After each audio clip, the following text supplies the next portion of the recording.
Resume. Senator Bato de la Rosa is recognized. Yes, Mr. Chair. First of all, I would like to express my condolences to Mr. Randy de los Santos. Alam po nyo, nung namatay si Kian, ako po'y galit na galit talaga. Sino bang maniwala na bata nagtutulak ng droga, pinatay? Eh, ako may anak rin ako. Kung mangyari yun sa anak ko, galit na galit ako, Mr. Chair. Tama. Kaya ako, I tried my best talaga na yung kaso na yan, kasi bata eh, binaril. So, kailangan managot talagang gumawa niyan. Pero mayroon akong nasabi, if I can fully remember. Sinabi ko, nung tinanong ko yung mga nakabaril kay Kian, Sir, ang explanation na sa akin, kaya nangyari yun, Sir, dahil yung meron kaming nahuli na po, Sir, na isa dyan sa Caloocan, at itinuro yung isang babae na tumboy na pinanggalingan ng kanyang droga. Tapos, ang sabi nung poser na nahuli namin, Sir, yung droga nung tumboy na yan, masyadong madiskarte, hindi siya nagbibigay direkta sa amin ng supply. Dinadaan doon sa tindahan ni Kian, kung saan si Kian nagbabantay, iniiwan doon at pinipick up lang. Si Kian wala namang alam doon sa droga kung droga yon. Basta iiwan lang doon. Kung si Kian nagbabantay ng tindahan, iniiwan sa tindahan, doon pinipick up namin yung droga galing sa yung suspect na puser na tumboy. Kaya, Sir, nadamay si Kian. Sabi ko, bakit nyo binaril? Wala, hindi na masagot. Hindi na masagot. Pero, actually, Sir, doon talaga sa tindahan ni Kian namin kinukuha. And ako'y nagtataka, bakit, did I mention the name of a certain Randy de los Santos as involved in drugs? Ang alam ko noon, nabanggit ko during one of my interviews, na yung sabi ng pulis, na Caloocan, na ngayon nakakulong, Sir, yung tatay ni Kian mismo, Sir, tingnan mo yung mukha. Nauubos na yung ngipin, nauubos na yung gums sa kagagamit ng droga. User yung tatay. Kaya ang tanong ko nga, bakit hindi ang tatay pumunta dito? Bakit yung uncle ang nagreklamo? Yun ang sabi sa akin ng pulis. What can I do? I received that information. Sir, tingnan mo, interview yung tatay ni Kian. Tingnan mo yung mukha. Tunaw na tunaw yung panga. Tunaw na tunaw yung ngipin. User yan, Sir. Sabi sa akin ng police operative ng Caloocan. So, senior ko lang rin sa media. Dahil kitang-kita naman kung tingnan mo. Kaya nga, bakit na-involve yung uncle, I don't think, I'm not sure. Please refresh me, my memory, kung nabanggit ko yung pangalan of Mr. Juan Randy de los Santos as involved in drugs. I cannot remember, Mr. Chair. I just hope this body can be enlightened. Dahil that's why I insisted to respond, Mr. Chair. Although ayaw mo akong i-interpolate yung ating witness, but anyway, if that is the ground rules of this committee, I submit, Mr. Chair. Thank you. We will interpolate all of them together, Mr. President. Suspend Senator Padilla for reminding this representation that his name was also mentioned. So, if he wants to react, go ahead. Maraming salamat po, Chairman. Gusto ko lamang pong patunayan, unang-una, na ang mga Jehovah's Witness po ay non-political. Never silang na-involve sa politika. Opo. Pangalawa po, naiintindihan ko po kayo. Nararamdaman ko po yung nararamdaman po ninyo. Dahil ang kapatid ko po, once upon a time, napatay din po. At siya din po ay binansagan na Carnap King. So naiintindihan ko po, nararamdaman ko po ang sakit. Dahil nung nangyari po ito, ako po ay napakabata pa nung pinatay yung aking kapatid at sinabing siya ay Carnap King. Siya po ay ganun din, summary execution din po. Kaya naiintindihan ko po kayo at nakikiisa po ako sa inyo. Maraming salamat po. Maraming salamat po, Senator Padilla. Can we, makinig tayo naman sa testimony po ng isa pang nagkiklaim na victim family po sila. Ma'am Gonzales, Cristina Gonzales. Sige. Sige po, bigyan ko kayo ng mga 5 minuto, more or less. Apa. Magandang umaga po sa lahat. You can remove your face mask. Ako po si Cristina Gonzales po, asawa ni Joselito Gonzales ng taga Antipolo po. Tulad po nung sinabi nila, ang alam po ng lahat, nagbebenta po kami ng droga. Opo, totoo po yun. Pero po yung ibinibenta po namin galing po talaga po sa pulis. Kaya po malakas din po ang loob namin ng mga panahon na yun na magbenta dahil nga po galing sa kanila. Na kumbaga, wag daw po kaming matakot na mahuli o ano nga po dahil nga po galing sa kanila. Pero nung nga po nasabing maglilinis na nga daw po, sinabihan po nila yung asawa ko na paalisin ko na daw po ng Antipolo kasi nga maglilinis na nga daw po ng mga panahon ng 2016. Pero hindi po umalis yung asawa ko. Dahil ang sabi niya po, baka daw po lumamig lang, hindi naman po siya para galawin. Pero yun nga po, July 5, kinuha na lang po siya sa bahay. Sabi nga po, maglilipat bahay lang. Pero hindi na po nakauwi yun. Nabalitaan ko na lang nga po, ganun, nasa morgue na nga daw po. Mr. Chair. Tapos ka na. Kailan kayo nag-umpisa magbenta ng droga? Bali ano po, nung 2015, 2016 po. 2015. Hindi pa presidente si Presidente Duterte. Hindi pa po. Ha? Hindi pa. Who was the... Sino, ma-identify mo kung sino yung kinukuha mo ng drugs sa mga polis? Yung nagbibigay po sa amin ng droga.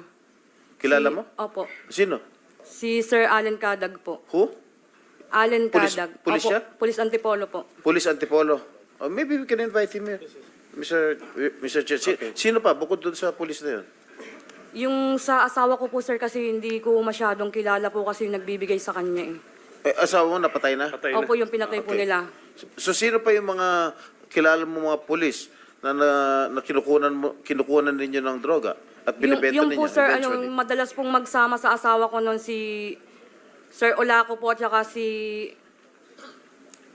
Basta yun po yung nagsasama po sa asawa ko noon na madalas po nilang pinaglilinis nga daw po ng mga dugo sa sasakyan. Kasi nga po kapag may mga pinapatay po sila, yun po yung sasakyan na nililinis ng asawa ko. Doon po. Sige. Sige po, nagtanong lang kami kasi masyadong ano yung ano mo maiksi yung ano mo. So, actually, nagbanggit ka pa ng July 5, pero anong taon? Pakibanggit ang taon? 2016 po. 2016, okay. So July 5, 2016, ang binanggit mo, asawa. Pero anong pangalan ng asawa mo? Ulitin, pakiulit. Joselito Gonzales po. Joselito Gonzales, okay. Mr. Chair. And Mr. Chairman, Mr. Chairman. this is Ayan. also to clarify. Siya muna, sige. I'm Santo sorry, Villanueva. Mr. Chairman, this is also to clarify the statements made by our resource person. Yung timeline lang, Mr. Chairman, I think that's important, no? Kailan napatay yung kanyang asawa? Kailan po yung hanggang kailan po siya nagbebenta ng droga na binibigay ng pulis? Siguro yun. Sige ma'am, importante fill in the malaman. blanks natin ma'am. Ang tanong ni Santo Villanueva, ano yung, kailan kayo nag-umpisa ng nagbenta ng droga dahil sinusuplayan kayo ng polis? Umpisa at saka dulo, yung huli. Sige po, Mike. 2015 po hanggang 2016 nga po ng June. Kasi po June. July, tigil na po talaga yung asawa ko. 2015, anong month? March po yun. March. Okay, sige po. Okay. Thank you. At least medyo na, yes, Senator Bato. Yes, ano, para lang pang fill Thank you, up lang Mr. ng ano. Thank you, Mr. Chair. Nag-attempt ka ba na i-report sa otoridad yung polis na nagbibenta ng droga at nagtakot sa asawa mo?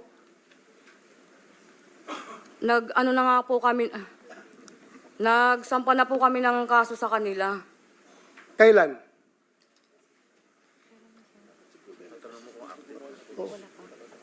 Ay, yung protection order ko po pala.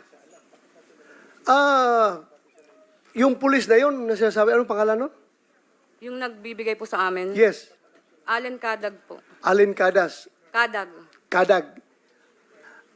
Mr. Chair, can we invite that certain Allen Kadag? And to continue, Mr. Chair, pagkakaalam mo, nasaan siya ngayon? Yung pulis na yan? Hindi ko na po alam kung nasaan na po sila ngayon. Kasi, alam mo, kung nagsumbong ka sana sa otoridad, alam mo ba yung nangyari noon na lahat ng mga ninja cops pinaghahabol namin?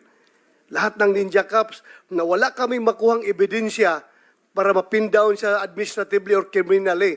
Pero meron siyang report na siya in-Ninja Cups. Ay pinagtatapon namin sa Mindanao. Solo, Basilan, Tawi-Tawi, Maguindanao. Pinagtatapon namin doon para matanggal dito sa lugar niyo para hindi na makapag-operate ng droga. Sana nag-report kayo sa otoridad, alam sa chief of police. Pinaalis na po kasi ako ng Antipolo nun, sir, kasi nga daw po, isusunod na akong papatayin. Ayun. Kung natakot ka, sorry. Sorry kung natakot ka. Basta, you should have reported that to us para matanggal yung mga tao na yun. Thank you. Mr. Chair. Ma'am, tinatanong ka lang namin kasi para lang may added details kami. Pero actually, ang aking request siguro, since si Attorney Shell Jokno, I think, parang dinidevote mo na rin naman sarili mo sa pagtulong sa mga ganitong klaseng victims eh. Pwede bang pakitulungan kami, gawa ng affidavit si Ma'am Gonzales para nandun na lahat, orderly yung kanyang kwento. Pwede ba yan, Attorney Jokno? Ang alam ko po, Your Honor, ay patulungan may niyo kami. abogado po siya. May abogado siya? Abogado po Sino sila. po ang abogado niyo, Ma'am Gonzales? Si Attorney Dino De Leon po. Andito ba siya ngayon? Wala po. So, sige, makiusap na lang po tayo sa kanya. Gawan kayo ng affidavit para at least alam na namin yung basic mo na kwento. Pero kung mga detalye, nandun din po. Mr. Chair. So with the permission of Senator Padilla, ladies first muna tayo. Sige, Senator Ontiveros. Salamat kayo, Mr. Chair. Shukran, Senator Robin. Dagdag na detalye, Ms. Cristina. Sino naman po yung pulis na may-ari ng kotse na nililinis nyo para malinis yung dugo? Kay Marlon Olaco po at saka kay Sir Baste, kung tawagin nga lang po niya. Marlon Olaco at Sir Baste. Ano pong apelyido ni Sir Baste? Yun lang po kasi yung alam ko dun sa sinasabi ng asawa ko. Si Marlon Olaco ba ay pulis at si Sir Baste ay pulis din? Opo, mga polis po. So pareho pong pulis.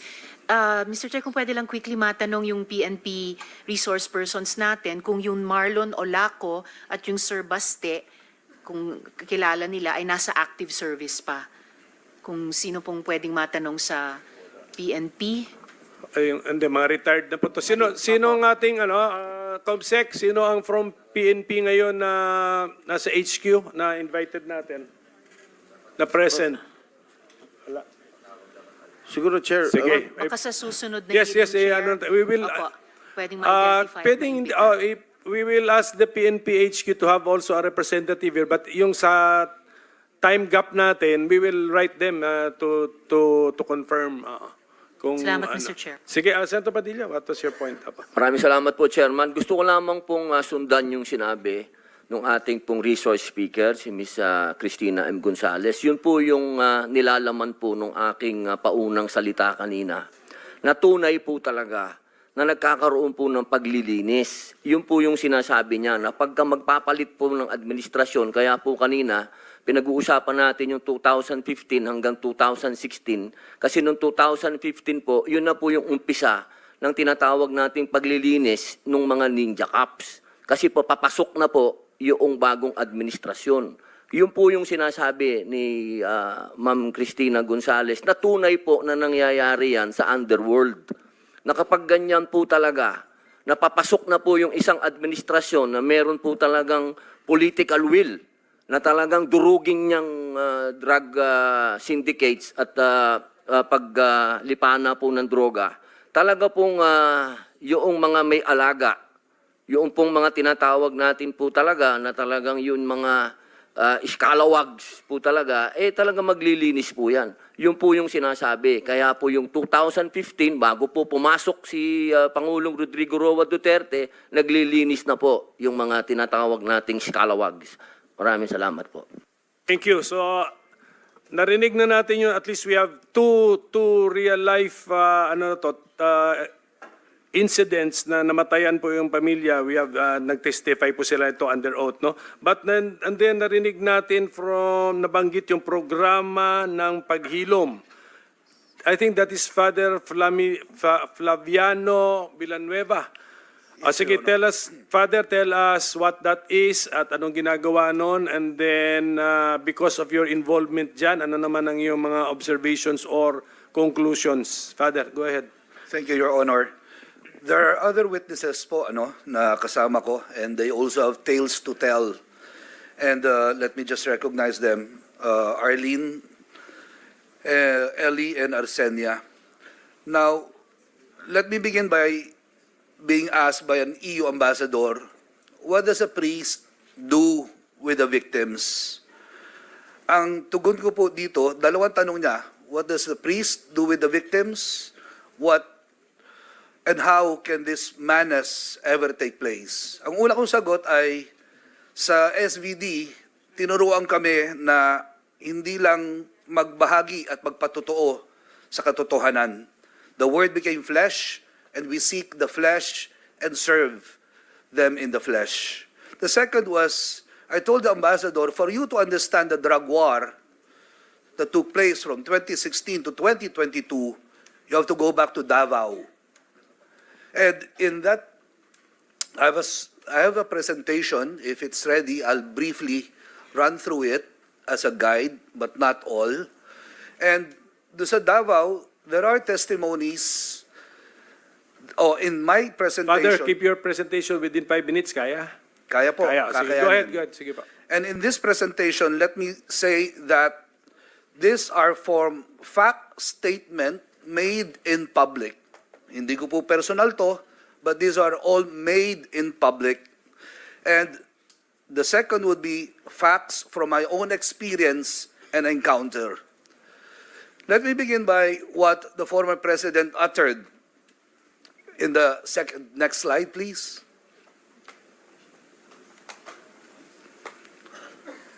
Following the death squad would be the statement, they are saying that I'm part of a death squad.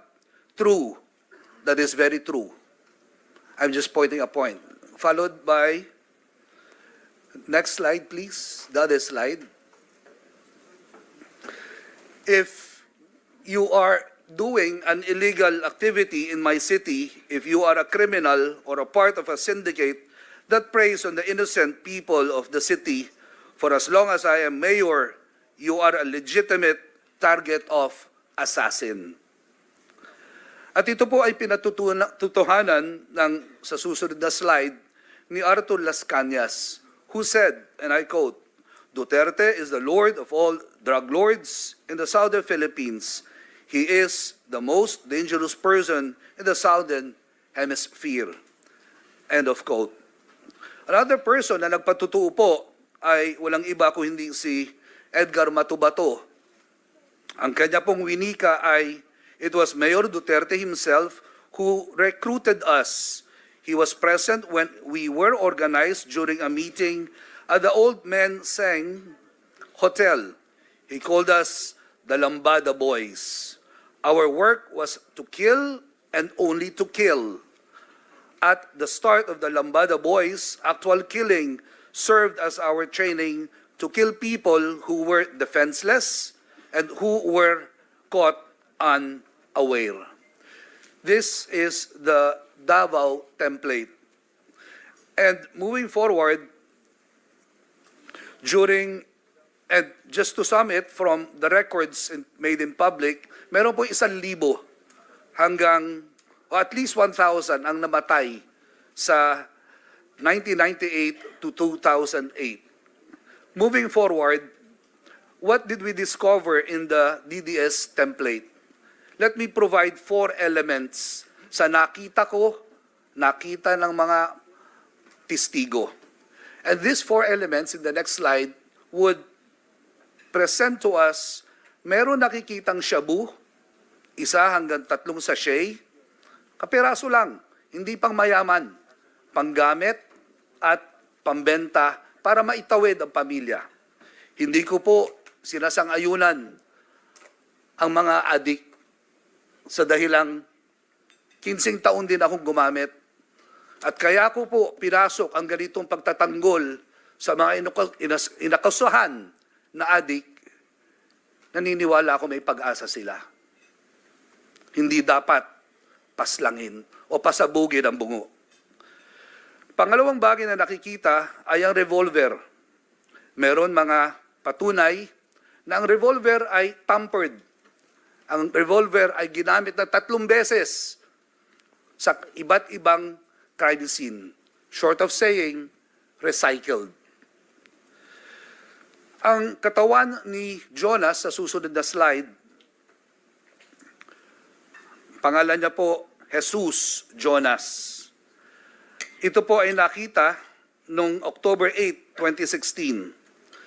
Ang sabi, as always, palaging sinasabi, nanlaban. At kung titignan natin sa pangalawa at susunod na slide pa, nariyan po ang pulis, ngunit kapansin-pansin sa susunod na slide na merong handcuff marks. May handcuff marks at ang kanyang mga daliri ay bali-bali na. Tanong lang simple, paano siya nakabulot at pumutok? Sa unang araw ng pagiging pangulo ng dating presidente, 39 po ang patay. Sa susunod na slide, bukod ito po si Gilbert, masabi ko lang, Barker. Pinatay habang nagtatrabaho. Sa first 100 days, in the next slide, we will see that there are at least 3,600 killed as part of the so-called accomplishment. The following slide would give us better numbers or more gruesome numbers. 39 killed on July 1. The number of daily killings averaged or peaked at 49 on what we have called a one-time big time. 33 was the average number of killed. There were 122 children, sinasabing collateral damage daw. 58 killed in a day and in 3 days. And let me just say, given this carnage and along with death-appalling statements instructing police to kill, this points to one thing. There is a mad killer or killers at the loose. If this is not addressed, then we are doomed. Father, your 5 minutes are up, so okay na? 1 minute. Can you wind? Sir. Yes, 1 minute. Okay. Say, go ahead. Micah was killed, 3 years old. And ang kalungkot-lungkot na nabanggit ng ating ginagalang na senator, shit happens. Aldrin Pineda, ang tanong niya, bakit ako binaril ni Omar? And in the last 30 seconds, let me present sa 312 na sinabi ni Randy De Los Santos, nung lumalago na po ang programa ng 200, naggawa ako ng munting katanungan, ilan ang nagdodroga? Ang sagot nila, 120. Ibig sabihin, merong 80 walang kinalaman sa droga, inosente. Ang sunod kong tanong sa kanila, sino ang nagdodroga nung pinaslang o pinatay sila ng pulis o civilian police? Wala po nagdodroga sa amin nung pinatay sila. Ang isa pang magic number, 0. Sa kanilang salaysay, hanggang sa ngayon, ipaglalaban nila, walang pinaslang. Sino po ang mga principal? Alamin ho natin sa quad hearing. If I may just share. Is that, Father? What is These are that? the list Sige, of go the ahead. members Sige. that we have. Members ninyo ng programa, programa Paglihom. 329 names. Pinaslang lahat. Lahat ay may affidavit. Lahat ay pwede magpatotoo. Lahat po ay may pamilya na wala ng breadwinner. At ngayon ay naghihikahos, ngunit lumalaban ang hangad, katarungan sa bansang makadiyos. Hindi dapat palakpakan ang pumapatay. Dapat ito kinakalinga at hinihilom. Marami po salamat. Thank you. Father, ganito. Kaya kayo maraming alam sa issue na ito kasi kayo ang nagpapatakbo ng programa, ano name? Program Paghilom po, Your Program Honor. Paghilom. At dahil sa ikaw nagpapatakbo niyan, ano yung interaction mo? Doon sa 312 families o sa 200 families? Both po. Ilan? How many families ngayon We have ka-interaction mo? 312 families. 312 families yung ka-interaction mo. Kasi Yes po. namatayan sila lahat. Yun po. Yes po. That's why doon nakabase lahat itong sinabi nyo. And that is in coordination with Randy De Los Santos being my field coordinator. Kasi si Kian is one of the 312 na nakalista. Sige po. So, definitely organized na yung data ninyo. Tama? Yes po. Apo. So, can the committee request for your organized data? We will, upon checking po with our lawyers, what we could share and what is highly confidential for their safety.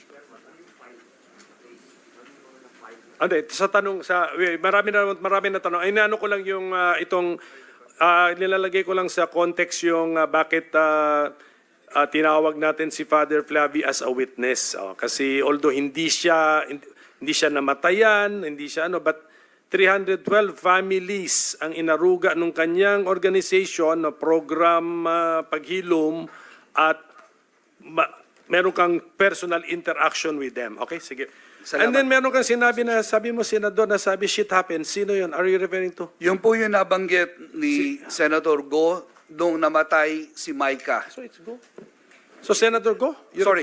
Sorry, Senator? my apologies. Senator Bato. De La Rosa. Sige, as a matter of right, the Senator can react if he wants to. Yes, Mr. Chair, thank you. I just would like to put in context. Paano ko sinabing shit happens? Indeed, I said that. Shit happens. Because sa amin sa police, sa military, during operations, when you don't have complete control of the operational environment, you expect shit happens. Yun nga, nangyari nga. Namatay yung bata, tinamaan yung bata. Talagang, for me, for us, shit happens. Nangyari yun. So what's the fuss? What's the fuss about blaming ourselves for... Sinabi ko, talaga nangyari. Hindi perfect yung operation. Hindi mo kontrolado ang environment. May tinamaan na bata. So, anong tawag ko dyan? Perfection happens? There's no perfect operations. Sometimes shit happens. That's what I say that. But that does not mean to degrade the soul, the departed soul of that child na namatay. Ang problema lang sa inyo, Father, you are trying to capitalize my words for propaganda purposes. That's very bad, Father. Masama po yan. Huwag niyong gamitin, you do not take the word out of context para i-propagandize yung isang issue. Ako, sinabi ko shit happens because I'm blaming myself as the chief PNP. Nangyari yung hindi dapat nangyari. Namatay yung bata, tinamaan. Really, shit happens. Pero, when the media presented it, when the media articulated it in their papers, wow, iba na. Bato is demonyo na yung bata parang masaya pa dahil lang namatay yung bata. Mali po yun, Mr. Chair. So, Mr. Chair. matanong ko lang si Father, when you said that you used drugs for 15 years, ano po yung drugs na ginamit mo, Father? Shabu po, at bago pa mag-shabu, Pare ka na noon? syempre hindi pa ho. Hindi ka pa pare. Natural po. So, 15 years. How old ka nag-start gumamit na Shabu? Father, ako sagutin niyo. Mr. Chair, simula po ako ng 16. 16. Opo. 16 plus 15, that's 31. Kailan ka naging pare? 2006. 2006. How old were you? 2006. 31 ho. 31. So meaning, nasa loob ka pa ng seminaryo, gumagamit ka na Meron Shabu. po akong tinatawag na relapse, Mr. Chair. Relapse. That's good. I congratulate you for reforming your life. Salamat And being a po. good example, I congratulate you. You are a good example to this community. Salamat po, Mr. Chair. Pero hindi po ako gumagawa at nagfa-fabricate o pinapalobo. When you said that you do not intend to hurt the feelings of the bereaved, by the word itself, you already did. Salamat po, Mr. Chair. Well, depende sa inyo yan. That's subjective, Mr. Chair. Can Kasi I- sa akin, when I see shit happens, that's for us to blame ourselves. That shit happens. That is not intended for the people or the victim. And which, yeah, Can we contextualize? Aminado naman si Sento Bato, konektado ito sa 1-year-old na namatay, kaya kayo napasalitang shit happens. yes, Mr. Can we, Chair. can we, 3-year-old. ilan? Mr. Chair, 3-year-old 3 years old daw. na nangangarap ding Okay. maging police. Sige, Father, ikaw familiar sa what happened doon sa 3 years old na namatay? Sige nga, so that we will see the, Sa pagkaalala ko po ay ito po ay isang police operation at ang hinuhuli nila yung anak, ay yung tatay, at dahil dito ay nadamay po yung anak, ano? Nadamay yung anak at namatay yung anak. I wouldn't want to give any saan other, po yun? I wouldn't want to give Okay, any place and then date, and then sa incidenting yun, yung 3 years old lang ang namatay? kasama po yung Kasa- ama, Mr. Chair. Kasama ang ama. So, yun. That is the context, ha? Yan, Yes. yan yung context, ha, na nangyari ito. Yes, Mr. Chair, wala naman talagang pulis gustong pumatay ng bata. Kaya nga sabi ko, shit happens. Tinamaan yung bata sa crossfire. Kaya nga, nangyari yun. But Father, sa investigation ninyo, official police operation yon, na-confirm na ninyo sa HQ? It was po. Kaya Okay, may mga pangalan ng operatives. I think meron po, Mr. Chair, and ayaw kasi mag-appear po nung... Paki-organize na lang po yung data kasi Opo. isa na yan sa napag-usapan natin ngayon. We are interested in that police operation na may 3-year-old na namatay. Yes po. Kasama ng kanyang papa siguro, papa? Yes Kasama po. papa. O, sige. Mr. Chair, na-autopsy rin po ni Dr. Raquel Fortun ang bata. So she can objectively provide the truth in this committee. Salamat po.